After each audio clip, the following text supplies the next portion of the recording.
Hello, welcome back, family. I am so excited to be with you today. It's actually my first day of my direct patient care family medicine clinic as an attending family medicine physician. Like, crazy. So I wanted to pop on here and make a quick video because we just finished orientation last week, and to catch some of you all up to speed who might be new to my channel, I recently graduated from a family medicine residency program and am now in Illinois doing my Maternal Child Health fellowship. So I am going to be able to deliver babies vaginally or with C-sections when I get a job when I'm an adult, like after fellowship. I have just completed orientation, and so I just wanted to kind of come on here and give y'all the rundown about what I did with my orientation week. So if you're interested, please stick tuned. Let's get to the video.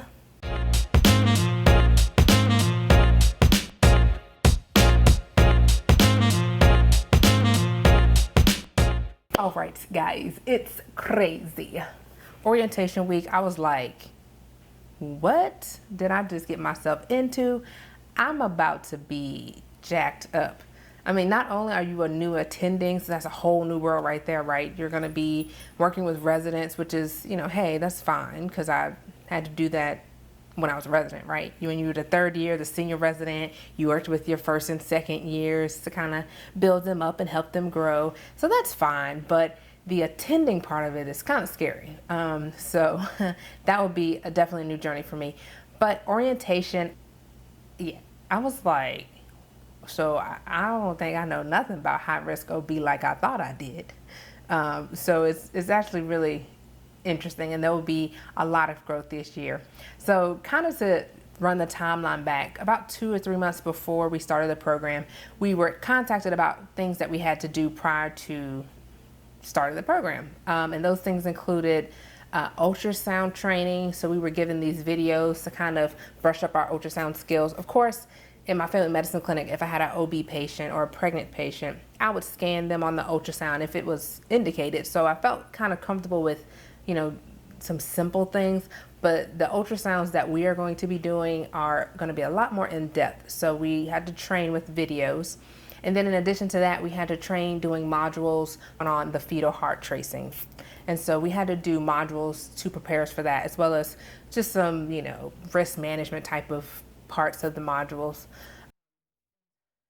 And that is very interesting because there's just so much interpretation sometimes with these fetal heart strip, like how the baby's heart is changing or what's concerning. And so some providers will call to go to a C-section faster than others. So it kind of just depends on the provider's preference and experience and, you know, history of outcome. And so we pretty much had to do modules on that to kind of refresh and really understand how to do and interpret these fetal heart tracings. So those were like the main things that were leading up to, you know, starting the program. Of course, there's paperwork, tons of paperwork, tons and tons and tons of paperwork, and lots of money spending on it, you know, your license and your DEA, which is your ability to prescribe anything. And then also you have to do your ALSO course, which is Advanced Life Support in Obstetrics. So those were the 3 things we had to do: the fetal heart tracing modules, the ultrasound, and the recertifying on your ALSO if you needed it. Of course, you have to do ACLS as well, which is the Advanced Cardiac Life Support, if you need to be certified in that. So making sure that was up to date. Luckily, I had just did that, so we're good. So I call myself good. I got all my stuff done. I'm excited. And then orientation hits, and I'm like, what? What? Was I supposed to remember that? Was I supposed to know that? What? So yeah, that was pretty much orientation, all of orientation, except on Friday when I was like, okay, all right, I think I might be okay. One of the cooler things that we did during orientation was we took a piece of steak and we put it on this baby doll's head, and we cut it like we were cutting through the uterus to do when you're doing a C-section. You cut this, it was a skirt steak. They used a skirt steak placed on a baby's head to kind of simulate what it would be if you were cutting a woman's uterus to prepare for delivering a baby via C-section.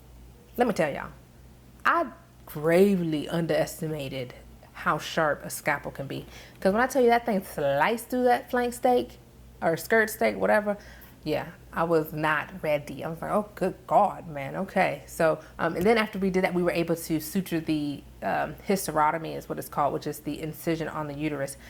We were able to suture that back with the interlocking suture, the special type of suture stitch that you do for the uterus. And then, you know, close it with a second layer, all this fun stuff. So that was very interesting. I really enjoyed that. And then, of course, we had the pig foot where you made a little incision and then you did your subcuticular stitch, which is pretty much where you do closing of the skin, but you're grabbing the tissue right under the top layer of the skin, and you're bringing the edges close together, and then the suture is pretty much under the skin, so you don't see it like you do, like, I don't know if you were a kid and you had sutures, you would see the little sutures, 1, 2, 3, I got 3 stitches. No, it's not like that. You don't see them, they're under the skin. So that was actually really good practice and a good refresher. There was also time set aside for us to do our ultrasound clinic, to at least shadow to see how that flows, as well as the high-risk prenatal care clinic. And when I say high risk, this is high risk. Like, I thought in residency, a patient having gestational diabetes was like, oh yeah, that's high risk. This is a high risk patient. Lastly, one of the other things we did was we kind of spoke, everything's virtual because of coronavirus, but we spoke with the medical director of the chemical dependency clinic. This is people who have addiction issues and they are on medical assisted therapy, including Suboxone or Subutex. And so that is something that is a whole new world to me. So that would be a lot of learning there as well. We had to like get certified and do this waiver and do a training before we got here too as well to get, set up for that. But yeah, that would be a whole new world because I have very minimal experience with addiction medicine. And so there'll be a lot of growth there. Other things, yeah, of course, we got oriented to our personal clinic. And like I said, I'm going to my first clinic shift today. And that is going to be a lot of growth. I feel like prepping for my patients coming in, I've been on up to date quite a bit. It's almost like you second guess what you know because the buck stops at you. It's not like you have an attending to catch you and look over your stuff. Of course, they have a lot of measures in place to kind of coddle me up to flying solo. It's not like they just threw me out to the wolves. But even then, in the back of my mind, I'm just like, hey, yo, this is all you, homie. This is all you. So we'll see how that goes. I'm sure it's going to go well because it ain't got no choice but to go well. Anyway, I just wanted to kind of make this video to kind of give you an insight on how I prepared for this fellowship and what things happen at orientation. I'm actually going to upload another video about why I chose Maternal Child Health and kind of my interview process and things like that for those people who are interested, because actually, surprisingly enough, applications are already open. So I will drop a video about that next week. So check that out. And if you are interested, also check out my video about my results and my boards. So I will link those in the description box below. All right, guys, I'll see you in the next one.